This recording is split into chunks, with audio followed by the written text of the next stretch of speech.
This sake looks and drinks like a luxury bottle, but the question is, does it actually deliver a premium experience? Let's find out. In this review, we'll look at aroma, flavor, and texture, and then we'll determine if this bottle is actually worth buying. Now that we know how this is all gonna go down, let's go through the specs of this specific bottle. On my left, hopefully, I don't know if this is mirrored or not, but on my left, we have the Kubota Junmai Daiginjo, and this is from the Asahi Shuzo Sake Brewing Company, and it comes in a nice box. Wait, hold on, hold that thought. As I was saying, it comes in this nice, just pretty regular cardboard box, which fortunately enough, they do put like all of the info that's on the same bottle, they do put it on the back of the box as well. So you get all the information even without having to unbox it. So yeah, that's as far as presentation, but back into the bottle itself. A lot of the information on as far as like what you would need to know about what's in the bottle is on the front, but because this is an MTC sake, this does have a good bit of the information on the back on that label there. So from here we can see that the polishing ratio is 50%. I'm gonna butcher this rice strain Goyaku Mangoku. I know Goku, you know, if you know, you know. The alcohol percent in this specific bottle is 15%, and I already mentioned the brewery and bottled by. And then they kind of have the recommendation or like indication for whether it's light to full bodied, and then whether it's best served chilled or hot, and they double circle the chilled. So, you know, you kind of expect that this would be best served chilled. Personally, my first experience with Kubota as a brand or anything was actually from a bottle that a friend of mine was very nice enough to bring back to me on her way back from Japan. And it came in this nice wooden box. But besides the presentation, the thing that really stood out to me about that specific bottle was just how like refined and pristine that sake was. Like I had one other bottle that I brought back on my personal trip, and so I kind of already gotten my segue into like the very like premium sake and the premium sake breweries. But this was kind of like the, oh wow, yeah, it's not just, you know, this one company. There's levels to this sake stuff. So that was my first kind of foray into Kubota as a brand, or Asahi Shuzo as a brewery. And then also when I was at my local Japanese grocery store somewhat recently, and I told the lady that I was starting this channel. And by lady, I mean she was actually a rep from the brewery. She was, you know, like I said, this was a Japanese grocery store, so they have sake there. That's how I'm able to get some of these bottles. I live in Hawaii. But anyway, the lady there, I was talking to her about just my experience with sake and how I wanted to start this channel, and she was very nice enough to actually give me this very cool Kubota like sake apron, and it has this like cool pocket right here. I've not actually worn it or anything. I actually just keep it kind of draped up in my office.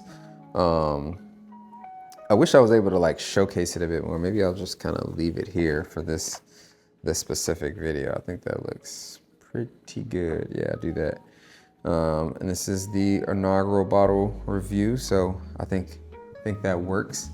So yeah, that is this bottle as far as the stats go, and kind of my personal experience so far with Kubota. As far as price and availability, I've seen this bottle anywhere from $28 on shelves at some of the, you know, the stores that you'd expect to be selling sake, up to $40, and that's really when you're starting to look at like online pricing. So $28 to $40 is the range. Where you can probably find this bottle is at like the really big liquor retailers. So think of like your Total Wines for a lot of parts of the US.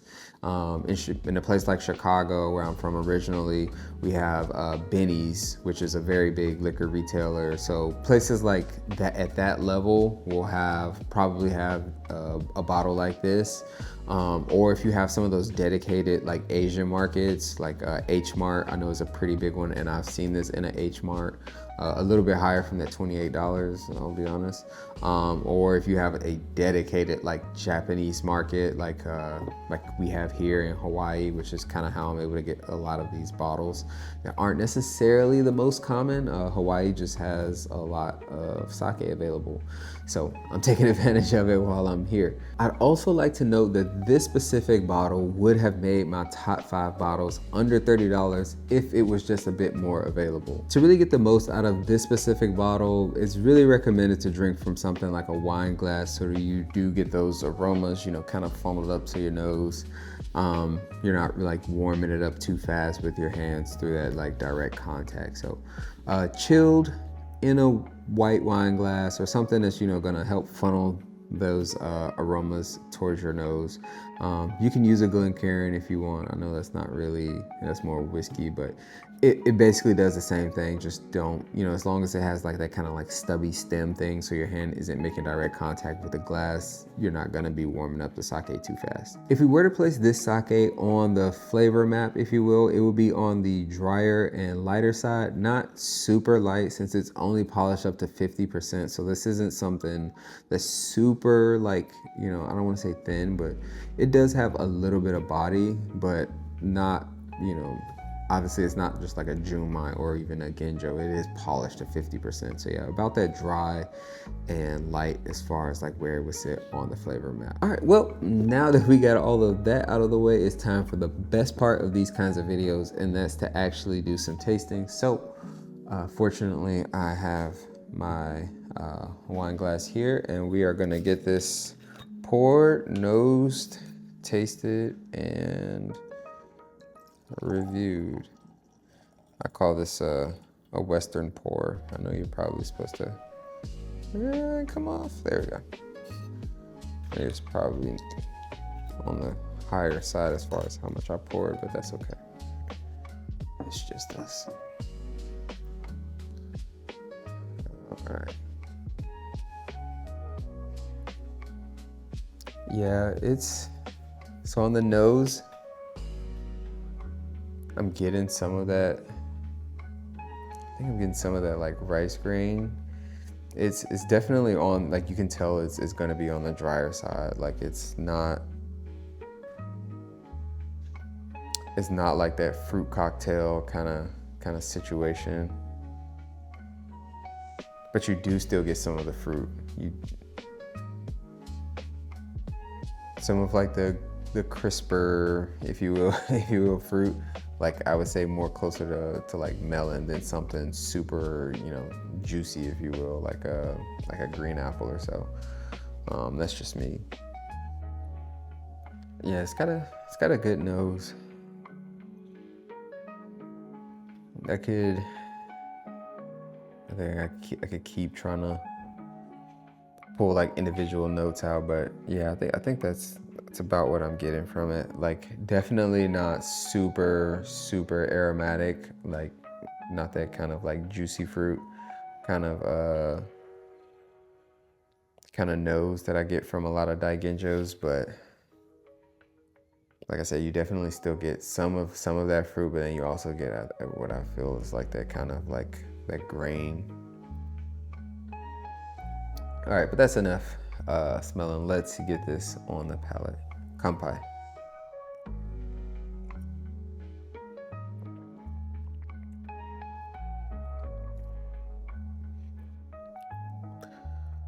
Yeah, it's not super stringent. The body on this, it's about it's about what I'd expect from a sake with a 50% polishing ratio. It definitely still carries a good bit of weight and viscosity. The acidity isn't too overbearing. It's not like super stringent. I wouldn't. This wouldn't be like, you know, a top choice for like, you know, pairing something like this with a steak, and that's not what this is meant for. This style is meant more for something, you know, lighter like sushi or shrimp, like something that doesn't need a whole lot of acidity to cut through.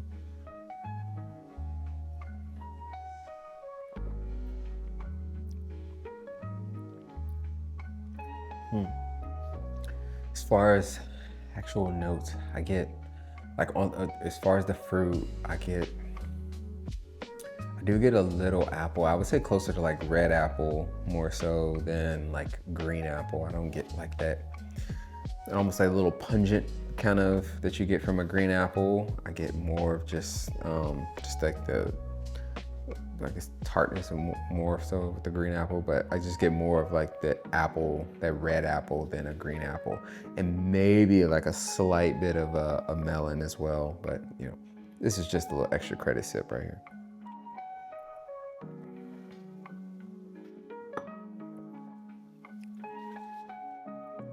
That is good. Here's the interesting thing about this specific bottle.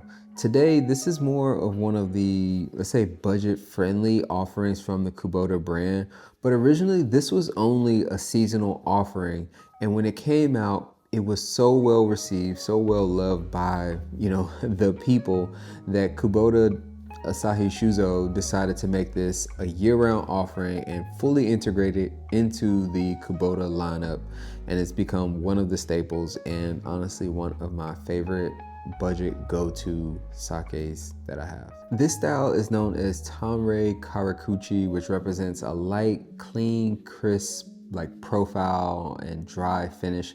And once you understand that term, the profile of the sake makes complete sense. The brewery Asahi Shuzo is in the Niigata region and are members of the Echigo Toji Guild, one of the 3 most prominent brewing guilds of Japan, and brewers from this region are known for bringing the light and dry sake style to popularity. All right, so who is this bottle actually for? Who would really benefit from picking up this bottle and not be disappointed? Well, if you want something loud and bold and umami driven with a lot of body and pizzazz, like this bottle probably isn't for you. But if you want something clean, crisp, premium, refined, and definitely a good value if you can get it, especially sub $30, this bottle I cannot recommend highly enough, and it's probably right up your alley and you won't be disappointed. This bottle is very beginner friendly, its price isn't anything crazy, and it's just a premium sake from a very reputable and premium brewery, and you know, it's just balanced overall. There's really nothing to complain about, you know, if this is something if this is a style you're open to, or if you just really want to explore styles and get the most for your money as you go through your sake, you know, learning or enjoying journey. As I already mentioned earlier in the video, this bottle may not be available in every market, so an alternative that I wouldn't mind recommending for somebody who wants to experience a style like this but doesn't want to go online and spend $40+ to get something that they could probably get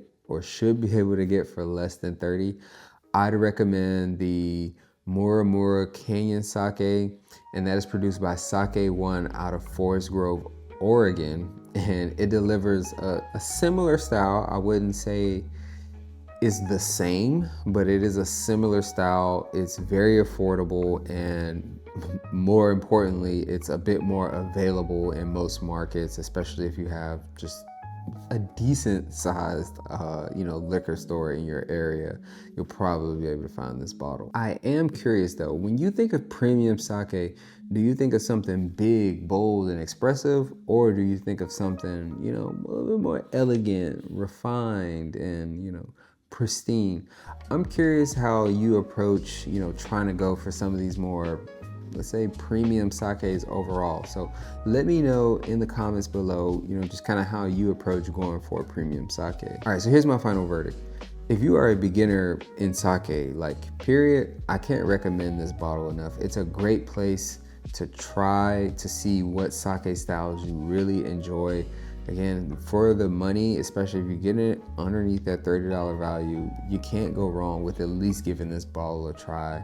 You know, chill it, put it in the wine glass, get those aromas, and give it a try. At the very least, it'll be a good place to really it really represents, you know, crisp, dry sake. So, you know, if you don't like this, you probably just don't like crisp, dry sake.